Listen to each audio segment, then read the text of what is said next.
Now I'm joined by Bishop Alphonsus Cullinan. Good morning, Bishop. Good morning, Damein, and to all your listeners too. Thanks very much for coming into us this morning. Thank you. We're going to talk in a minute about Go Make Disciples, the diocesan pastoral plan for 2019 to 2024. That's the Diocese of Waterford and Lismore. And we'll go through the different aspects of that. The Feast of the Pentecost, you launched it last Sunday on the 9th of June. And the four main tenets of it are becoming an evangelising church, communities of faith, quality of liturgical celebrations, and also remodelling leadership. Yes. Firstly, a little bit, I know people have been on before. We'll start a little bit about yourself first. Nice little few questions here. A few people texted in. Yes. If you were having a dream dinner party, who would you invite to it? Give me a few people. I think I'd love to have a long chat with Pope Francis. Okay. That might sound corny, but I really would. He's a fascinating person to me, I must say. Okay, that's one. Yeah. Who else would I invite? Gosh. This might sound corny as well, but I'd like to invite I know a homeless guy around the town who's a fascinating character. I'd like to invite him as well. Like to invite I can think of some wonderful mothers who are real inspiring people to me. Okay. I mean, are you a dog or a cat person? A dog. A dog Yes. person. How old are you? I turned 60 last month. Congratulations. Thank you very much. Did you have a party? I did indeed, with 3 brothers and 3 sisters down in West Clare. Yes. When did you get your vocation? Oh, that's a good question. I think it was probably latent there, Damien, for many years, but it wasn't until I was in Spain, actually, far away from home and all the supports that I had here, and I started to think a bit more about my life and where I was going, and it was there that I discovered, actually, I was teaching English in a city called Valladolid, and it was there that I discovered that the Lord was calling me to the priesthood. Where did you come in your family? Number 8 out of 10. How did that feel? Sure, that was great. We had I must say, we were a happy family, and it wasn't easy. I mean, plenty ups and downs, but no, it was good. It was good, thank God. What's your dream job? I think, oh my gosh, I'm in it, but it's not easy. But it's it's good. It's good. I'm excited. I'm excited about this plan, and I'm excited about the people who've pushed it along together. Yes. Have you ever had a boyfriend, a girlfriend? A girlfriend, yes, indeed. Number of years ago? Many years ago. Many years ago. Yes. Yes. What's your favourite colour? Oh gosh, what's my favourite colour? I suppose I would have to say red. I don't know. And beside God, I suppose, and the saints, who would you see as your a role model in life, if there was a role model in your life? A role model in my life? I would have to say a certain priest that I knew years ago. Okay. Yeah. Very good. Now, in terms of this plan and the problems that the Catholic Church have been associated with in the past, we don't have to talk about those at the minute, we'll go into those in a little while. The general thing about inability for the Church to find its place and to grow within the current society. So, there is a thing called the metaphysics of naturalism, the idea that nothing is real except which can be studied by science. Now, the Catholic Church would reject this, and the belief in God is the manifestation of a deeper worldview. Can we have religion without God? And to me, this goes to the heart of this plan, because a lot of people would see themselves as spiritual. They would see themselves as having some sort of a faith or a belief in a higher order or a meaning. Yes. And they wouldn't necessarily see themselves as believing in God. Is it possible to have religion without God? It is possible to make up one's own religion. That is true. And because if one didn't have faith, well, you wouldn't get out of bed in the morning, I mean, if you don't have something to get up for, so I think that people create meaning. But from the point of view of what Jesus is offering us, he is saying to us, I am the way, the truth, and the life. And that's what that which you are searching for in all its fullness is actually Him. It's Jesus. But humans have always looked to the stars in awe. Yes. They've always been inspired. Sure. They've always felt that life has had a purpose. Sure. That there may be a universal order. So a belief in a God is only one possible manifestation or consequence of this deeper worldview. Now you say that God underwrites this value in the world. That God is the ultimate ground. Yes, indeed. But this, I would argue, presupposes an independent reality to that value, and non-believers can also share that value. So the idea of an atheist and a theist, or somebody who believes in God, they're not that far apart. Well, you know, it's a question, we're all searching. We're all searching. Searching for what? And God breaks into our world. That's what He's trying to do. He's trying to invite us and to answer that call that we have, that it's really Him that we are seeking for. You know, I mean, I think it was G.K. Chesterton that said that the man who knocks at the brothel door is really looking for God. What? Because he's looking for love, he's looking for affection, which he cannot find, and in his desperation, he seeks it in this place.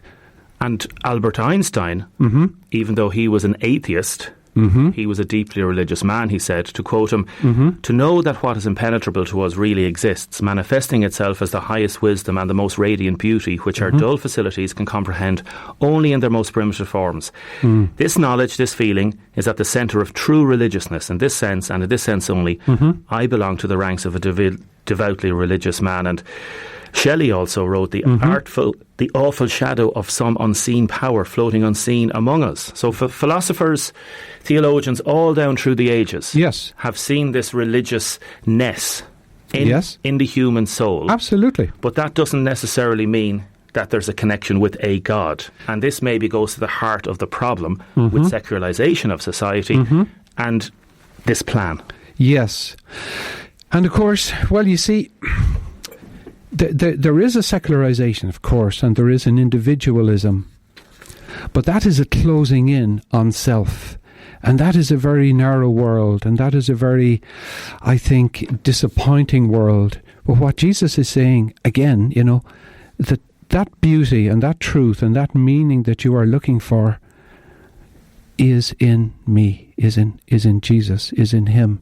He's inviting us to that the search for beauty and the search for truth is a manifestation of our human desire for God. You know, there's a beautiful image from C.S. Lewis. You know, the fish in the fishbowl, it never complains about its environment. It's in water. Whereas we live in the environment of time, and yet we're always complaining about time, how time flies. Could it be 10 years since we were here, you know, last, or here we are at another Christmas dinner, and could it be a year? You know, why are we complaining about time if this world is all that we're made for? So he's extrapolating from that us human beings essentially are made for something eternal. And speaking about that, belief in God, many would argue, emerged as an expression of human helplessness in the face of the vastness of the universe. The eclipses, people in days gone by looking at the sun, looking at the eclipses of the sun, our seemingly minute place in the world. So in the past 5,000 years, pharaohs and priests developed, church rose, they proclaimed the natural order of things, and disciples were born out of that to tell the world that secularization is effectively contrary to God's will. Well, you see, breaking through all that, Damein, we have the fact of the existence of Jesus Christ, who becomes human. And that is the key thing, that God became human, that God is incarnated, and that this Jesus is human and divine, and that this Jesus died and lived and died and rose from the dead for us. So this is the huge breakthrough of Christ into our world, that God became a human and therefore joined the world in all its ups and downs and bits and pieces and all its struggles in him, in his person, joined us to God. But that theoretical analysis came even before Jesus. For example, Socrates, the great Greek philosopher, was arguing. He spoke in the dialogues. He asked, is an action good simply because the gods enjoin it? If you answer yes, you accept that we have to work this out. We can't work this out for ourselves. Mm-hmm. So, effectively, blind obedience is the only basis of morality. Now, that hasn't got us very far, has it? No, absolutely not. No, that blind obedience, I mean, we have the gift of reason, and to use our reason to discover, along with the revelation which the Lord gives us, for example, in the Ten Commandments, that this supports our human reason, which of course can be flawed, but supports our human reason to discover a true way to live. And one of those things that is central to this plan that you're proposing is to try to increase vocations, increase people's faith in God and in Jesus, as you say. So we're going to ask I'm going to ask you straight after this ad break now. Sure. Is the steady and unstoppable incorporation of Ireland into global US-dominated economics and the consequent undermining of ideas that flourished in the early stages of Ireland's development, is that unstoppable? And effectively, is the Catholic Church now looking at becoming a tribal religion within Ireland? Hold that thought. Okay. Ireland is becoming increasingly secular. Why should there be a cross over the building when you're going into a hospital to meet a doctor who could be a Muslim? If we take out God, there is no right or wrong. There is no up or down. Religion is like some sort of a sop. That powerful narrative in people's lives, I think, has been very destructive for human beings. I just really, really want to believe in something. So I suppose I'm probably one of those impressionable people open to being swayed. But I'm very cynical. Can our ancient history and the world of science give us any answers? Decline in religion in Ireland is a backlash against what was a theocratic state. It's a whole new conversation. Déise Today with Damein Tiernan on WLR. With thanks to Mulligan's Pharmacy. Over 60 years together. Thanks to you. Hey, now, what you gonna do about me? Déise Today with Damein Tiernan on WLR. With thanks to mulliganspharmacy.com. Life's a beach with Mulligan's Pharmacies. Open late on the Dunmore Road and in Tramore.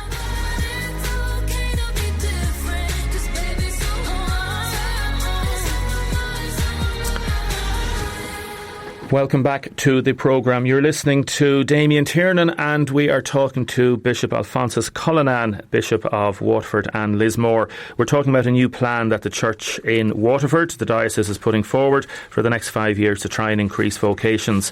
Keep your texts and comments coming in, 083 3333 975. We had a lovely text in there from a man who's listening in Oman. Great to listen to Conor McCarthy earlier. With a great business head, we badly need an airport. I know a lot of people that would use it on a constant basis. I fly in and out of Dublin over 20 times a year, but I'd use Waterford if we got it. It would be a great old thing to get it going, wouldn't it? So would I. Bishop, absolutely. It would be great to just hop out your own airport. Now, as I said earlier, you're in a very difficult place. The church is in a difficult place, and all the issues that have come up in the last 20 years especially, but that inexorable drive towards globalisation and towards the constant undermining of ideas that flourished in the early stages of Ireland's development. That's now been not only eroded away, it's been wiped away. So is there a possibility that the Catholic Church would be having to find itself in the place of being a tribal religion in Ireland? Well, it doesn't take a genius to figure out that the church is going to be smaller, but I think it's going to be stronger. When you're talking about the inexorable change of ideas there and secularization, we've just had elections 2 weeks ago or whatever it was, and 50% of the people didn't turn out. That's despite the fact that every house in the country was visited umpteen times by politicians, and it was in people's consciousness for you weeks. Didn't engage them, and yes, there was a referendum only a couple of years ago regarding marriage and homosexuality, and then there's other issues that would have got a lot more people exercised. Yes, but still, I suppose a lot of people didn't turn out as well. I mean, I know of a school somewhere in Ireland where the Parents' Council organised a talk for the parents on cyberbullying and internet safety, and out of possible hundreds of people who should have attended, 15 turned up. It's hard to engage people because people are becoming more and more individualistic, and that is not a good thing for human beings, because we are social beings, and this is one of the things that the church in her mission is trying to do, to bring people together. And if we're social beings, we may be social beings watching Sky television. So religion has always held a promise of a reward for the faithful in the next world, inverted commas. Mm-hmm. This was great, I would argue, for the peasants many, many centuries ago, where they were toiling. Mm-hmm. Now, death in some way has become nothing more than a long sleep, because it seems acceptable for many. Everlasting life for earthly misery is an outdated notion when people are watching football matches on Sky TV. Well, I think it's a caricature, really, to describe to Christianity as an escape route. Maybe that's true for other religions, but Jesus has come to bring us life, and life to the full. And I have to say that the happiest people that I know are people who have discovered the secret that Jesus is with them in everything, even in the middle of difficult life, that God is there, that we can be happy right now, that it's not just something we wait for in eternity, that happiness begins here. It will never be perfect, but there are so many wonderful and beautiful graces and beauties of God happening every day, and if we can discover them, we have discovered something great, something which is not only for ourselves, but that we can communicate to others by our way of living, by our way of interacting with them, and of showing care and love. I was reading the launch of the report, and you've presented the report this morning. As I said, 4 of the central tenets: becoming an evangelising church, creating communities of faith, quality of liturgical celebrations, remodelling leadership. You're also going to be appointing different positions. Yes. Will there be, in some respect, there's nothing new in this? Because going through and I've done research for this, read quite a lot on this. This is the central tenets of the church down through the centuries. You're remodelling it in a modern way, and you have to do it. You have to have a plan going forward. Very true. If you don't have a plan, Bishop, you're going to flounder. Absolutely. I mean, if you fail to plan, you plan to fail, as the old business refrain goes, and it's right. And so those people that you're going to be appointing, a youth minister and stuff like that, like, for example, will they be paid? They will, and that'll be a challenge. And there's a faith development officer, and that will be a challenge to pay them, but they have to be paid. So these will be lay people that will be fully employed or part-time employed? Fully employed. Okay. So they'd have to get a fairly good wage. They'll have to get a fairly good wage. Absolutely. That is true. And where's that money going to come from? From the church coffers? Well, this is part of the fund that we have, which is depleting, of course, now. Yeah, and it's a battle. It's a battle, because we had the story last Christmas or before Christmas about priests saying they weren't getting paid. That's true, and Damien, there's no way around it. It's going to be a battle, but these are things which we just have to do. We have to employ more lay people. We have to, and this came from the listening process, and I want to thank all the people on the Diocesan Pastoral Council, especially Sister Antoinette Dilworth and Father Liam Parr, who did Trojan work in all of this. But these are things that came from the people, that we need a youth development officer or a youth ministry officer, and we need a faith development officer in the diocese. And I'm looking forward to working with these people, who in turn will work with teams across the diocese. And then there's things that come up all the time. Yeah. Like there can be a simple little thing that can affect people's attitude to the church. For example, over in Ferrybank at the minute, we have the men's shed. Oh, yeah. And they want to get into the old, pitch and putt place. All right. And I think they've asked the Bishop of Ossory to overturn plans that he won't let them in. Have you any comments on that? I didn't actually know anything about that. Okay. Sorry, yeah. No, that's fine. What about the comments yesterday over the weekend by Father Ford, the Capuchin in the Friary, regarding comparing... In Kilkenny, was it? In Kilkenny, yeah, regarding criticising gay and lesbian men, and then he spoke about The Walking Dead and zombies. Yeah, I know that the Bishop of Ossory, I just read a statement from him yesterday. He basically, he apologised for that. Well, and he asked the Capuchins to apologise, which they did unreservedly. But yeah, I'm not sure what the homily actually contained. See, in a way, Bishop, yeah, the bishop should be defending somebody like Father Ford, because effectively, if you're true to your beliefs, you're declaring... This was sacrosanct only a few years ago, this idea that homosexuals weren't welcome into the church. So these comments should be endorsed, even if you may regret the belligerent language. I don't know exactly what he said, but let's be quite clear, that everybody is welcome in the church, and we are all sinners. So I am a sinner. Are homosexuals sinners? We are all sinners. Like, what's the church's attitude to homosexuality these days? Is it a mortal sin or not? It is. It is a fact that every single one of us, Damein, are before the Lord. We stand in constant need of healing and of help from the Lord to live fully the lives that Jesus wants us to live, including me, every single day. Every time I say the Mass, I say, Lord have mercy, Christ have mercy, Lord have mercy. Can you answer that specific question, though? For example, is it like adultery in the sense that, like in Matthew 25:41, yes, God will say on Judgment Day, "Depart from me, ye accursed, into everlasting life." There's no ambiguity there. In Genesis 19, sodomy, regarding anal sex, eternal hellfire. So, has the church's views changed regarding homosexuality, or is still homosexuality something that needs to be cleansed? Let's be quite clear. Judgment is up to God. It is not up to me.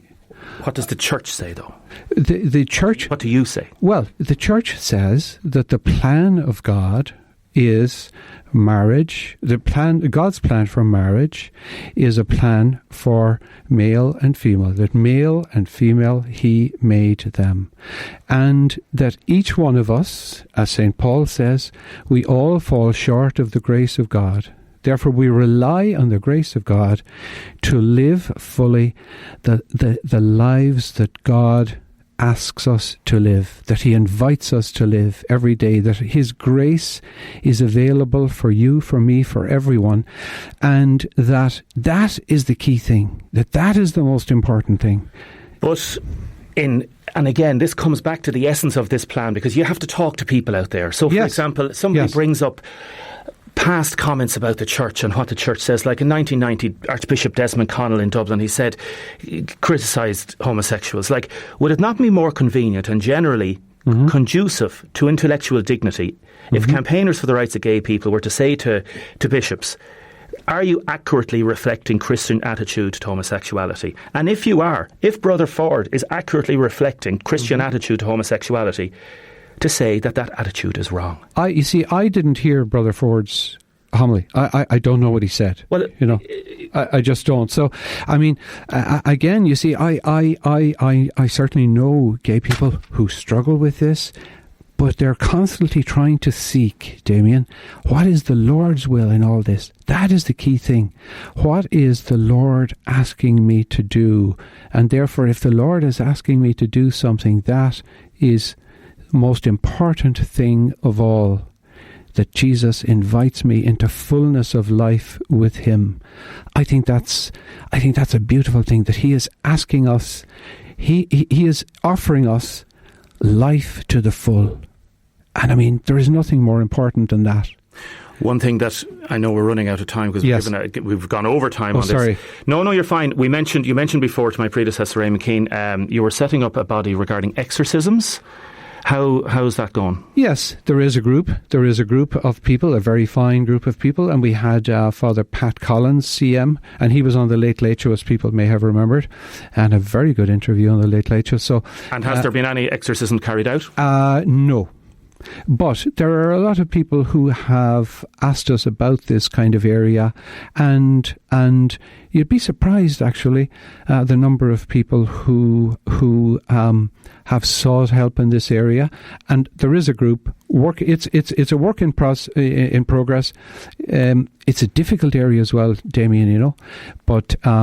But thanks be to God, there's movement there. Yes. Just on the previous thing, Brother Ford, Tom Ford suggests that those who believe in contraception and abortion are morally rotten. That's actually what he said. Oh dear. Well, I mean, gosh, no, I wouldn't agree with that.